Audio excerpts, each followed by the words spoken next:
Oh my god, it has been a whole crazy week. Like, this past week has been something else. Tinubu is on the run, the whole APC cabinet is on the run, everybody is moving helter skelter. The Muslims are shouting, the Christians are shouting. North, south, east, and west, the whole country is on fire because of one single man, Donald J. Trump. This is so sweet. And honestly, yeah, this whole issue has two sides.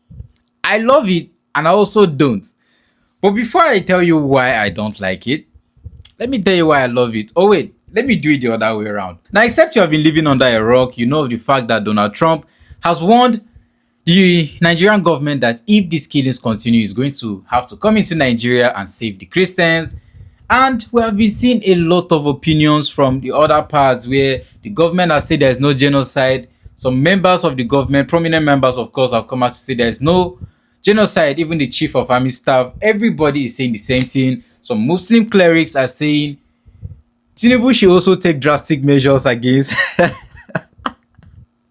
against the United States, that the United States is invading and Nigeria is a sovereign country. They should do something drastic. I even saw one where a sheikh, I don't even want to mention his name, was saying that Nigeria should go and create alliance with Russia or China in order to, safeguard their sovereignty. Now let us come back to the fact in issue, yeah? The United States invading Nigeria is not going to change Nigeria. The United States coming into Nigeria to want to save Christians is not going to stop the killings in Nigeria. This I can tell you for free, because the problem we have in Nigeria is really deeper than people think it is, because these terrorist organizations are not only getting their sponsors from Nigeria. We've even seen situations where the US Congress themselves stated that they have been one of the sponsors of these terrorist groups. So that's why I feel like it is like running back to your slave master to save you. If you are having an issue in your country, you do not run to another country to come and help you. You solve that issue yourself. But I do not blame the Nigerian Christians. You know, of course, why I don't blame them, because this issue has been going on for years. The Nigerian Christians have been crying. Those ones in Jos, those ones in Plateau, those ones in Benue have been shouting. The government have refused to do nothing about it. They have been crying. Their families, their lives, their livestock, their farms, everything has been destroyed. But what has happened? Nothing. So it is just their cry that has led to the US reaction. I don't care if the US has good or bad intention. All I know is that if you beat a child and the child cries and neighbors around come to help that child, both good and bad neighbors are going to come. Both those that want the child to be safe and those that don't are going to respond.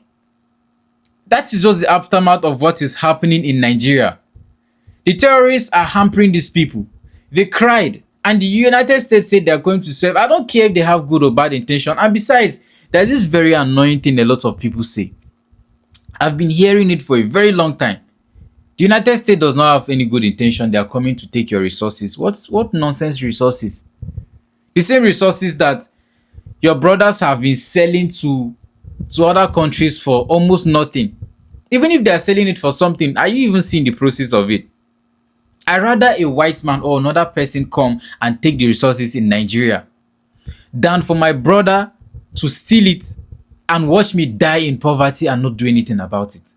I'd rather the United States invade Nigeria and go with everything than for these wicked people we have as leaders eating it up every single day while the poor masses are suffering and dying. Now, the only reason why I am not happy is the fact that at the end of the day, this is going to change nothing. In fact, it is going to create a very big division. It is going to increase the already existing gap between the Muslims and the Christians, and it is going to cause a lot of religious unrest, because now we are seeing the Muslims saying that why do the Christians have to go to United States to go and do that? Also, the Muslims are getting killed, but they are missing the whole point. Yes, Muslims are also killed, but you people are not coming out to talk about this issue as if it is bothering you. You people are sympathizing with these terrorists. Let us look at it now. Let us see the truth, because we have had a lot of terrorist meetings between northern leaders in the north and the terrorists themselves, where they have agreed on certain deals. In fact, during the Buhari administration, these people were bold enough to come and appoint a spokesperson for them. They appointed someone that will speak on their behalf. So the terrorists are now another arm of government that should have a spokesperson, a negotiator. If you claim that this problem is really as huge as it is for you, you should be able to stand up and speak against it. If you feel like they are killing Muslims, so the Muslims should stand up and talk about it, but you're not. Your leaders are sympathizing and politicizing this whole thing. I saw a clip online and I'm very happy about it, where this Muslim leader said the Christians have done nothing wrong. They were killed and they cried to people that they deem can help them. They were killed, their families destroyed, and they called on the United States to come and help them, and they are responding. So why are you angry? If you have decided to politicize your own, you should not be angry that the Christians have refused to politicize the death and blood of their loved ones. If you want this problem to be solved, hold your leaders accountable. Hold your northern leaders accountable. Tell them that we don't want this anymore. But your sheikh, your imam, your leader will come and tell you that don't worry, it is all this, it is all that, and then you take it and go and sleep, and that is it. That is not how we are going to get to the root of this problem. You do not attack the Christians for going to the United States to cry. You attack your fellow Muslims for refusing to speak up against this issue. You attack your religious leaders and you attack your political leaders for politicizing this issue and sympathizing with the same people that have been killing you for years. Yes, I made a video before and I said that the Muslims have been the one that have died the most from this insurgency, and they have been the victims. If you go to IDP camps today, you are going to see a lot of Muslims there. You barely see Christians. Why? Because they are taking the brunt of it more than the Christians are. It is the fact. But what have they done about it? Nothing.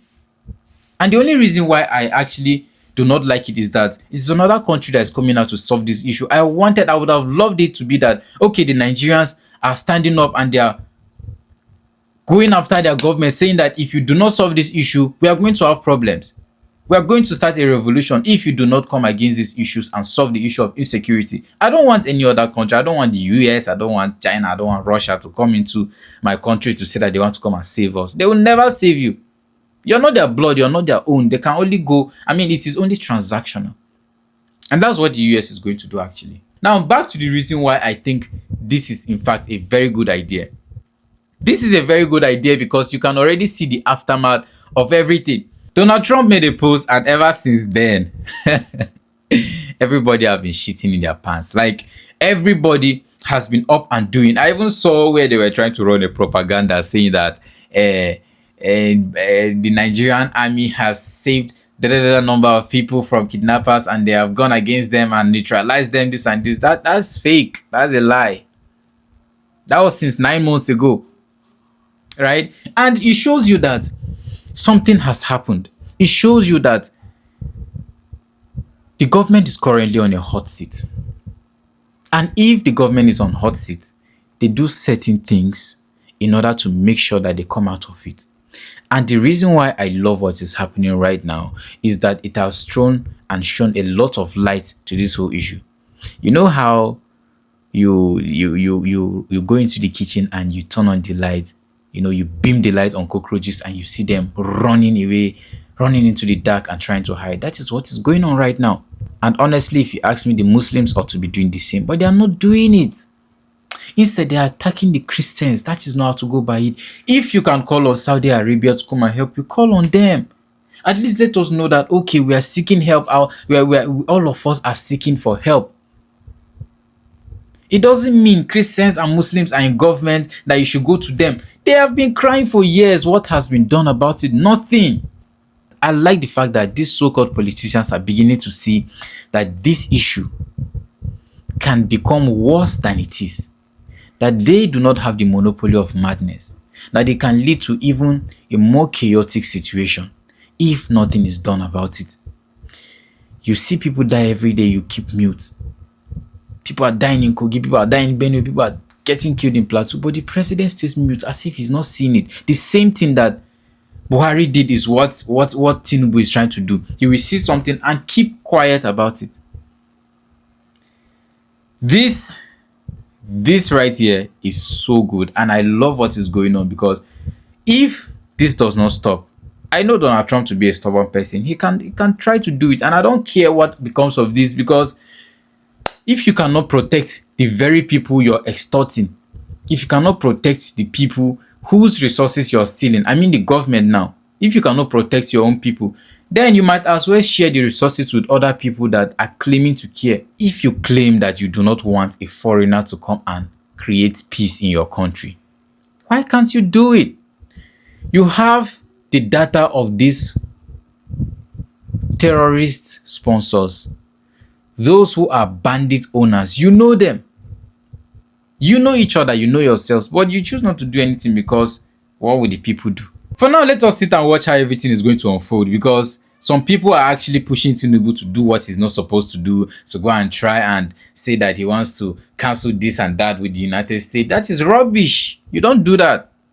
You don't even have the manpower or the skill set or the weapons to do that rubbish. You cannot even neutralize and common bandits and terrorists in the north, and you want to fight the United States. Why didn't you go to Russia and to China to go and ask for weapons so that you can neutralize bandits? Because you have politicized everything. Everything is about politics. Well, let us sit and watch how everything unfolds. Guys, it's going to be a rough one for Mr. President. President Tinubu. I think he deserves it. Until I see you next time, please subscribe. Peace.